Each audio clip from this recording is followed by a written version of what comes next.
Okay, let me share my screen. This is a mess.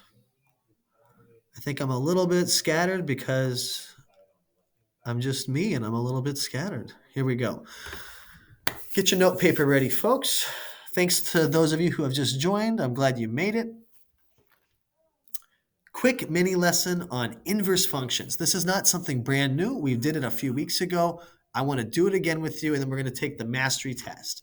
I think everyone either needs this test or has, yeah, everybody needs this test, I think. Our goal, quick mini lesson on inverse functions. I want to do 5 examples. I took them straight from the mastery test. So you may see one of these when you do it. Then everybody, all of you folks, every student who has not taken and passed it will take the mastery test with me now. All right, here we go. So inverse functions, whenever you see this in a math class or with me today, what we mean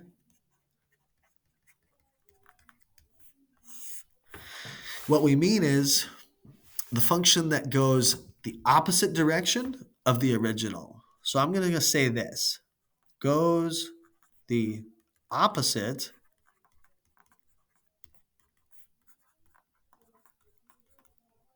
direction of the original. So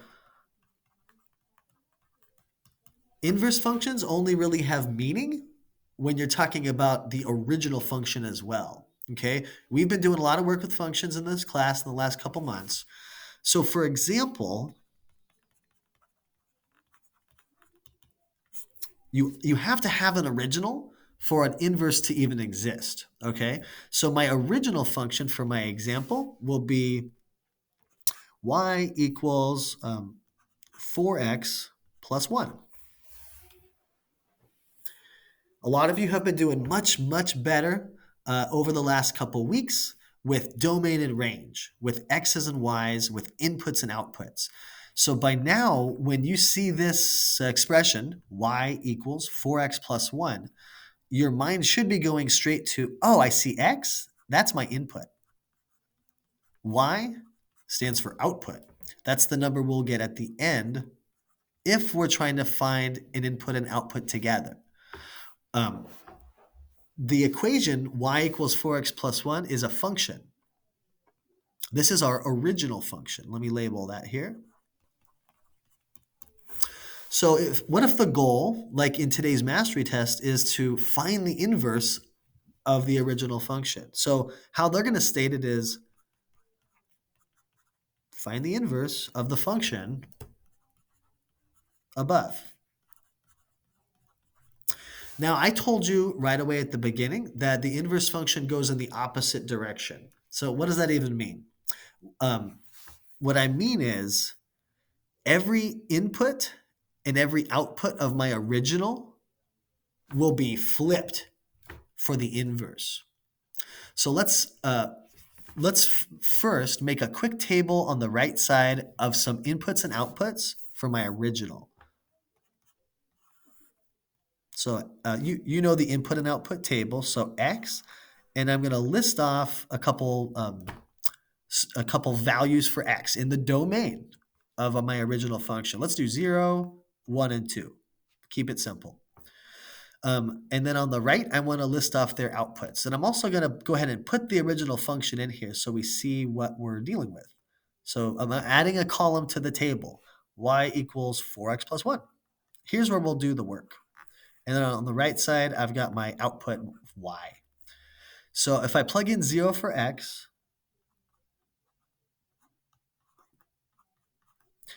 I've got 4 times 0 plus 1. Well, 0 times 4 is 0. Add 1 and we get 1. My output is 1. So 0 leads to 1 in the original function. Plug in 1.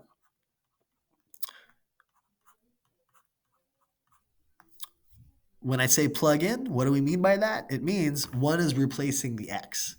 So 1 times 4 is 4. 4 plus 1 is 5.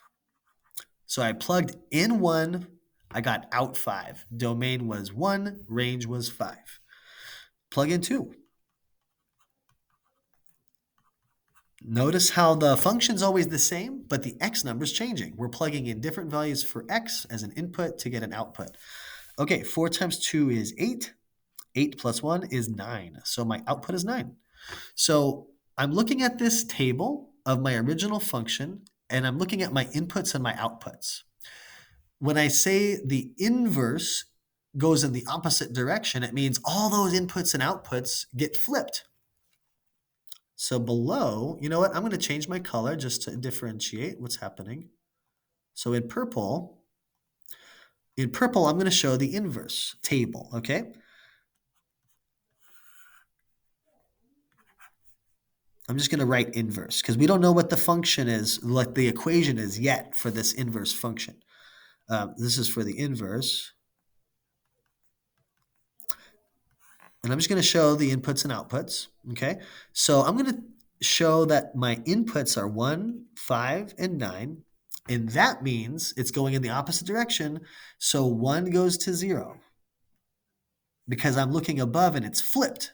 Inputs and outputs will be flipped. That means 5 will go to 1 and 9 will go to 2. So this is an example of a table of the original versus the inverse. And all we did was take the table and change the order of the domain in the range.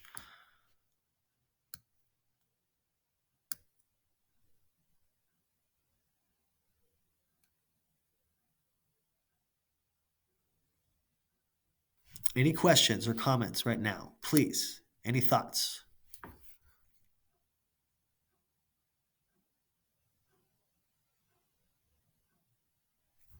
No takers? Let me see the chat. No chats coming in. Okay. Then I want to now do another side example using my function that we're using right now. Let's actually find the inverse function of the given function above, of the original above. So here we go. Here's how we do that. Now, when I first taught this, I showed you some steps. And we're going to use those same steps right now. To find the inverse function for a given original, we replace x and y, and then we solve it for y again. So here's our original. Same as above. It's y equals 4x plus 1. Swap x and y. So instead of how it started, I've got x equals 4y plus 1. And now what we need to do is work backwards and solve the equation for y. That means get y all alone, okay? So I want to undo 4 times y, and I have to undo plus 1. And remember back to unit 1 when we were started solving equations, work from the farther away from y getting closer. So that means we're going to undo the plus 1 first because that's a little farther away than the 4. So we subtract 1 from both sides of my equal sign. So we have x minus 1 equals 4y. It's x minus 1 because x and 1 are not like terms. So I can't interact them, okay? They can't actually add together yet. So we just are left with x minus 1. Next, I want to undo 4 times y. What's the opposite of times 4? Divide 4. So I divide the right side by 4 and the left side by 4. Now on the right side, 4 divided by 4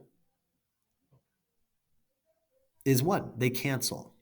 So we're done. We have y equals x minus 1 over 4.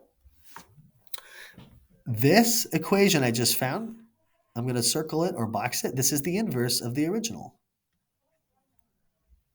Really quick, I want to test it out and see if it matches up with the table values that we did earlier, flipping the domains and the ranges. I'm going to change my color to hopefully make it less confusing. So let's make it, I guess, orange. I don't know. That looks too light.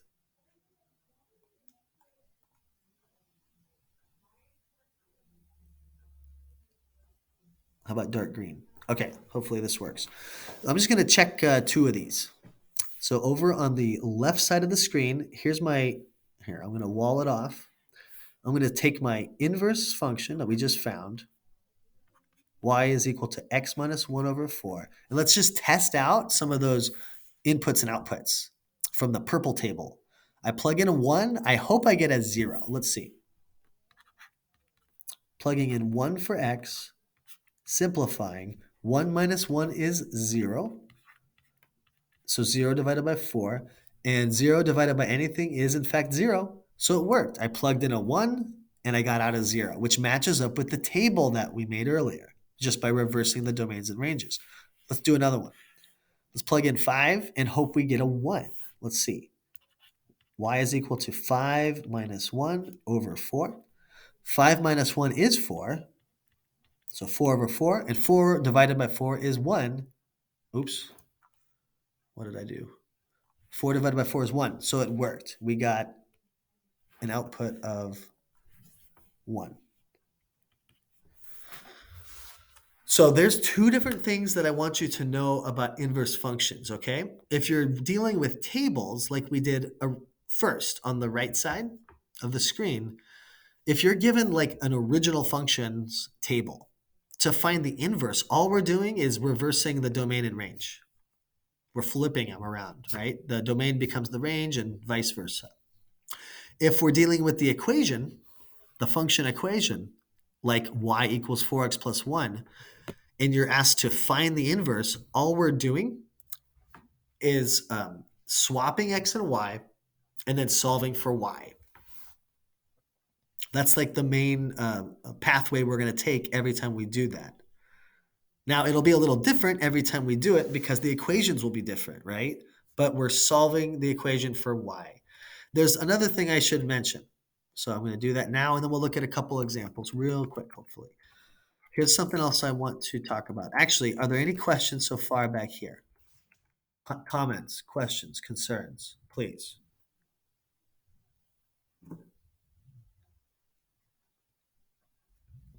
Okay, real quick. How are you feeling about this? Give me your thumbs. Are we doing totally great? Thumbs up. Are we doing middle of the roadish? Thumbs sideways? Or are we thumbs down? Where are we at, everybody? Levi, I see that. Thank you. Thank you, Savannah. Victor, thank you. All right, Davey, Philman, Moose, Anaya, Brooke, where you at? Still awake? Anaya, thank you. Thank you for the honesty. I appreciate that. All you Philman, thank you. Appreciate everyone's honesty. All right, one chat is that Brooke. Okay, cool. Thanks, Brooke. Davey, you still there, buddy?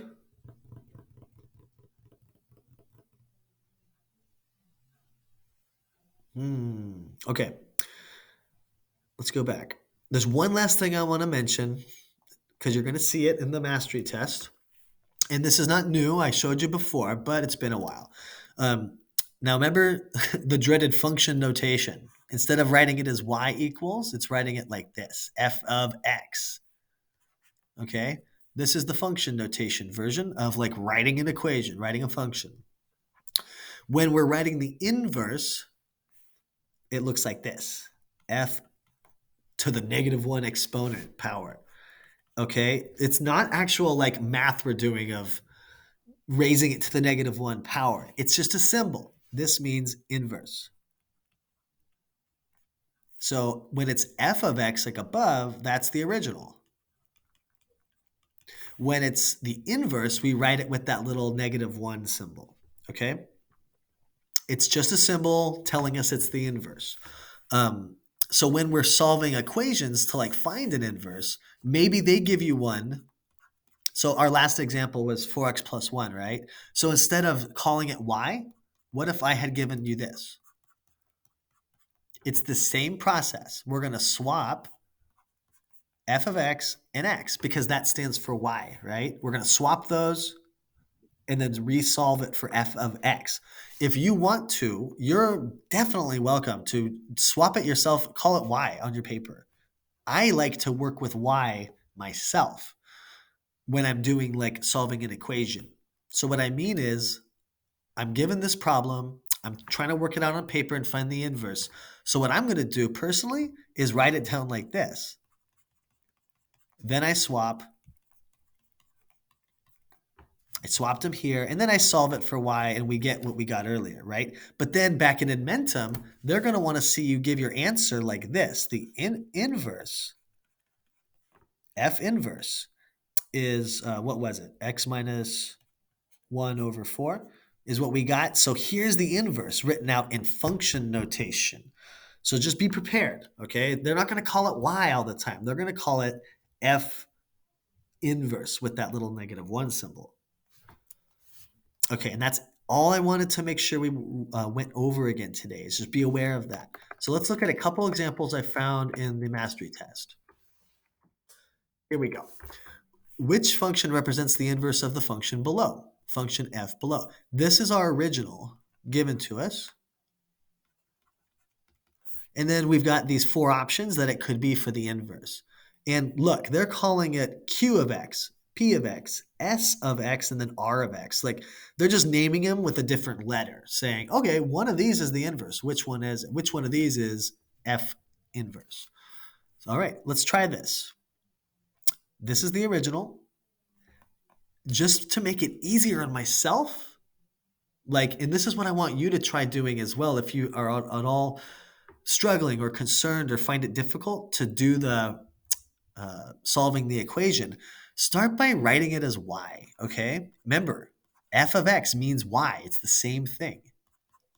So I'm going to start by writing it as y because that's easier to work with.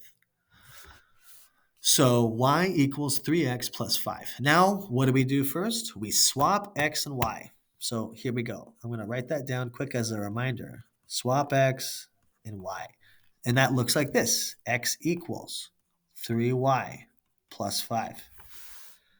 Now what do? We solve for y. So that means undo 3 times y and undo the plus 5. So get that plus 5 out of there. Minus 5 both sides. Why is it minus? We have to do the opposite of the operation we're trying to cancel. So 5 minus 5 cancels, and then we're left with x minus 5 equals, 3y. Hopefully you know what to do next. I want to undo times 3. How do I undo timesing 3? Dividing 3. So we divide 3 both sides. 3 over 3 is canceling, and we're left with this y equals x minus 5 over 3. Now, they don't call any of the answers y equals, do they? They're all q of x, p of x, s of x. And in fact, look at that. None of the answers look like what I've found at the end. There's one more step that they're taking in Inventum, which is probably tripping some folks up if you've tried this test and then got a question like this. And here's what it might be that we need to know and use. Okay, focus on this with me on the left. X minus 5 over 3. This is our answer. This is the inverse we've found. It's the whole left side divided by 3, right? X minus 5 divided by 3. We are allowed to, because it's x over 3 and it's negative 5 over 3, we're allowed to split that up into 2 separate fractions. So they are rewriting it like this. X over 3 minus 5 over 3. You could see the answer given both ways. I kind of prefer the first way, x minus 5 all divided by 1, 3. So it's like one fraction. They've split it up into 2, but it still means mathematically the same thing because it's the whole left side divided by 3. Does anyone see which solution we would want to use in this case? Anyone tell me? I think I see which one it is. I think it's Q or P.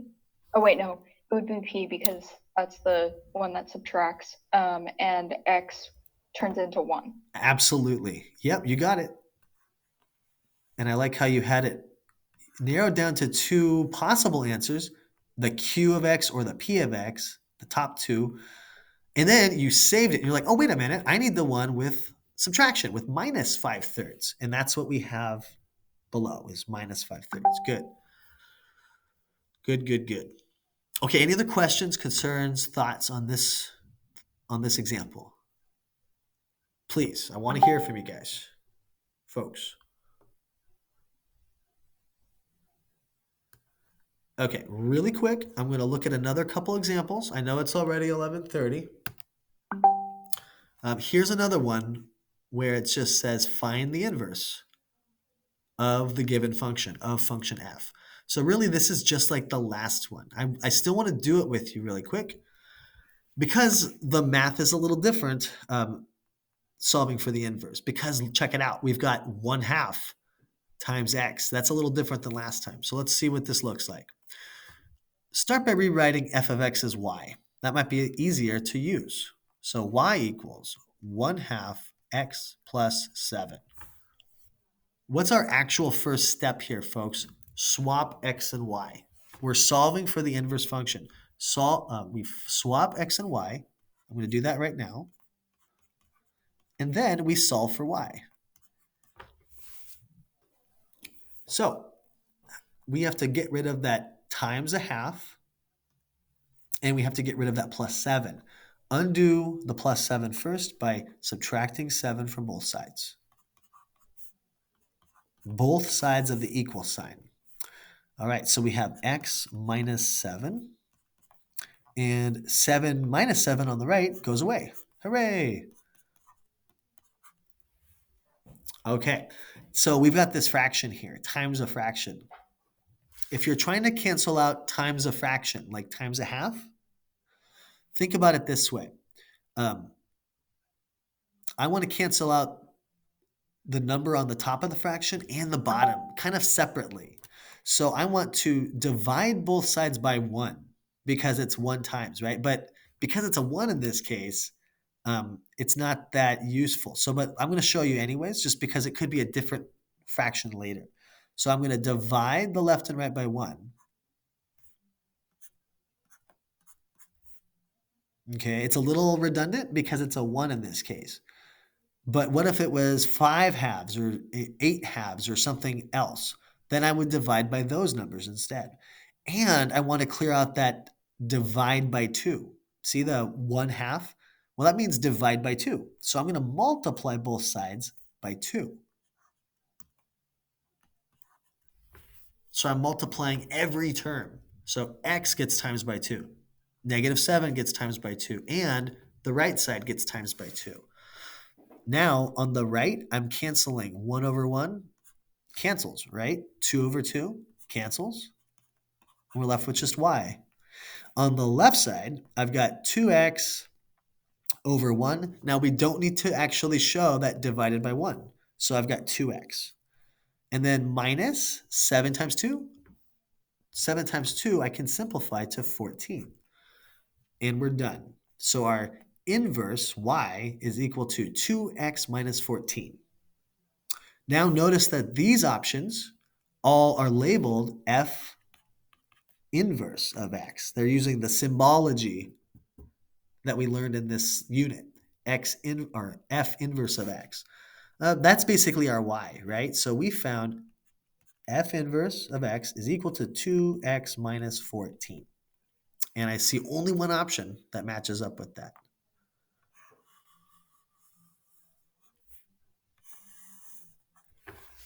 Questions, concerns, thoughts? Anything you noticed you'd like to share? Any question about how I did something or why I did something?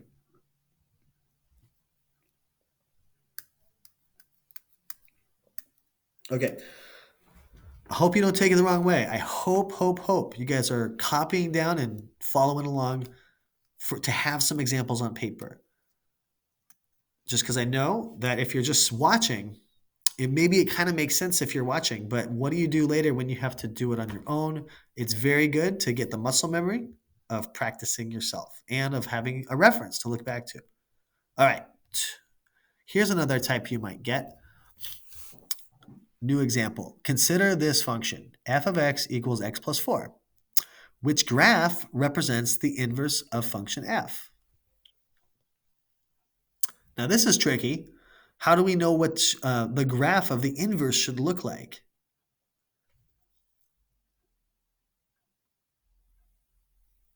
There's a couple different ways we could go about this. We could make a table of the original function and then compare that table to what we know the inverse table should look like. Let's try that. Let's try that. So here's my original.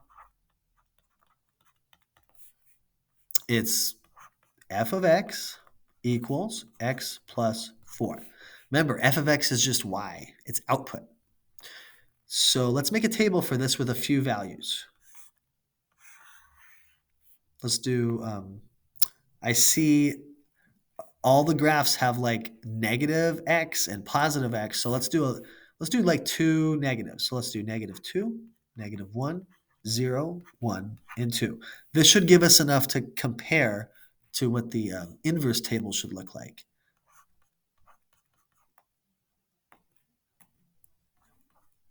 Okay, so I'm going to call my output f of x or y. Remember, they're the same thing. So f of x, let's plug in -2.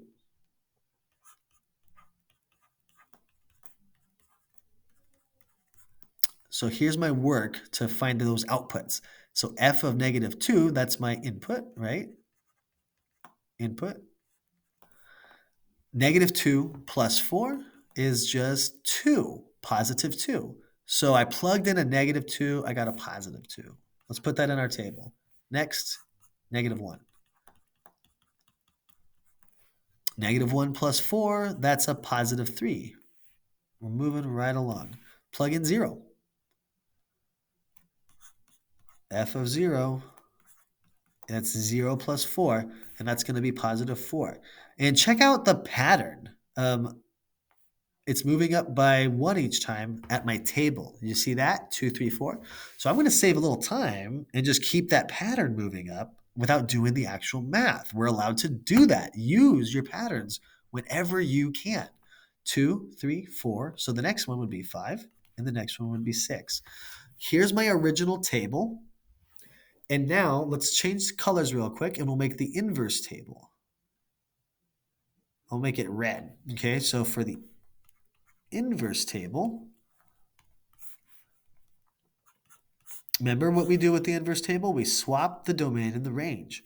So I'm going to look above to my green table, original, and just swap each value. So the 2, 3, 4, 5, 6 will be my inputs. And then all the other numbers get swapped. The first domain gets turned into range. So -2, -1, 0, 1, 2. Okay, they want us to find the graph that is the inverse. So my inverse table is in red. Let's see which graph on the right matches up with the numbers, the ordered pairs from my inverse table on the left. So 2 comma -2. That's 2 to the right, down 2. So always starting from the center. So that's 2 to the right and down 2. So this spot I'm making red on that top left graph. That should be on the line, but it's not, right? It's like not even on the red line in that picture. So right away, we can say, nope, it's not this option. 2, -2. Here's that same location on graph X. Uh-oh, it's not on there. So no, it's not this one. 2, -2. Hey, check it out. On graph Y, it actually falls on the red line. And if we look at graph Z, it's again not on there. So only checking that one point was actually enough for us. I made 5 points using my original inverse table. I only needed one in this case. It has to be this option.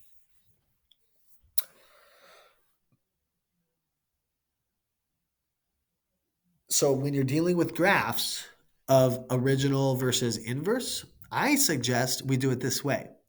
Make a table of at least 1 point. Maybe we could have gotten away with that here and just done a single input and a single output and compared them.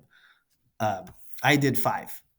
Sometimes you will have to do more. Like, what if we had more graphs that did have lines going through 2, -2? Then we would need a few more points to compare to find the correct graph. Okay, let's do another. Oh, good one. Consider the function below.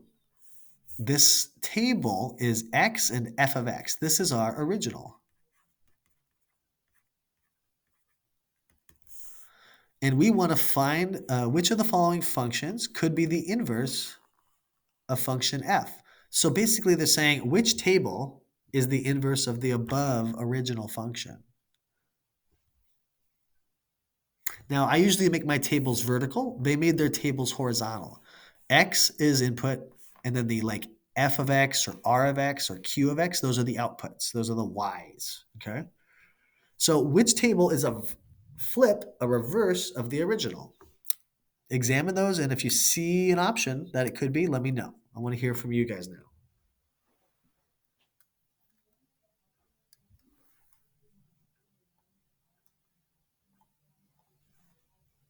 Savannah says C. Let's check it out. So I'm going to focus on, on this option real quick.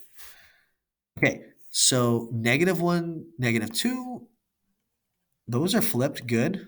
0, 3 became 3, 0, good. I'm looking above to the original and then down below to C. 1, 8 became 8, 1, good. That flipped. It looks like they all work.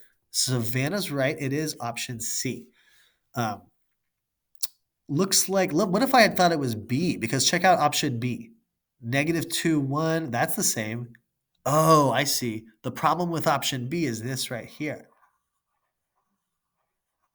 -3, 0. The original function wasn't a -3, was it? So they kind of made that up. They threw that in there to confuse us. So be aware of stuff like that. Good job, Savannah. And let's see, was there someone else? Levi, thank you for jumping in. Yeah. And Levi also said it was the Q of X function. Basically, same one as option C. Good job to both of you. All right, one last example, and darn it, let's do this last one. Okay, you've seen problems like this before in Admentum with me so far this year, where they have us do these tools. And this is a tough one. They want us to graph the inverse. Sorry, I was about to sneeze. They, pardon me. They want us to graph the inverse of the line using the tools on the graph. The black line they've graphed, that's our original. They didn't like say that, but it's implied. This is the original function, and we've got to graph the inverse, okay? How do we even start? Now remember, when we're dealing with tables, we just did a table problem. Domains and ranges got flipped. So the smart way, I think, to go about doing a problem like this, the fastest way, because we haven't talked about like finding the function equation from the line yet, from the graph. Find a couple points of inputs and outputs that we can actually identify from the original. Here's what I mean. Find where the black line is crossing the grid line. So here's a spot right here. Notice how at the black line, right where I made it in red, it's crossing through like the straight up and down grid lines right there. Find a couple more. I'm scanning from left to right, and I found this spot right here. Again, why am I choosing these spots? Because it's where the black function line is going right through the grid lines, right there. There's more. We could do this location on the left, and we could do this location on the very edge. These are all good contenders. We could use any of these. Now I want you to identify those actual coordinates. So I'll do it with you. I'm looking at the very far left one. What is the x and what is the y of that? Okay, its x location is -10. Right above there, looking at the x ruler, at the x-axis, it tells us that's -10. Now, how high or low is it? Looking at the y ruler, it matches up with this location, which is -1. They didn't label that. I had to figure out that's -1 because the next spot is -2. So here's a domain and range for the original. And you know what to do with that. We flip it. I'm going to make a list on the left side. Our inverse points or coordinates will be -1, -10. I'm flipping it. Remember, x's and y's get flipped for inverse. Let's do the next one. Back to the original. This location is -5, 0. It's -5 for its x, and it's 0 up or down. It's right on the line. So my inverse will be flipped. It'll be 0, -5. And frankly, we can stop there. We don't need more than 2 points. So to graph the inverse, now that we have 2 points of the inverse, let's graph those, and I'll change my color to purple. And what you'll do in Admentum is actually click on this right here, point, and make a point for each one of the inverse points you just found. So in purple, I'm going to graph -1, -10. So starting from the center, always starting from the very center, we go left 1, down 10, all the way right here. I'll make it big so you can see it. This is our first spot on the inverse line. Then I want to do 0, -5. So that's 0 left, right, and then down 5, which is right here. So I make 2 points, and they want us to make the line, not just 2 points.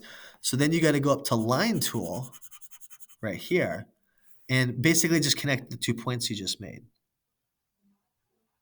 Okay, now mine's a little crooked, right? But that's the idea. You're going to connect the 2 points you just made. So I think the goal will be find a couple points on the original, swap them, inputs and outputs, domains and ranges, and then graph those 2 points and make a line out of it. Okay, my goal was to be done 15 minutes ago. I took too long. What I'd like everyone to do right now is open up an Admentum, and we're going to do the inverse functions. This is in Unit 2, okay? Inverse functions mastery test. Unit 2. We're going to do it as a group. I'm not going to put you in separate rooms. Based on the voting, group one call, one room is what won the vote. So we're going to stick with that today. So everyone should go to this inverse functions mastery test, and that's in Unit 2. I want you to start this test with me.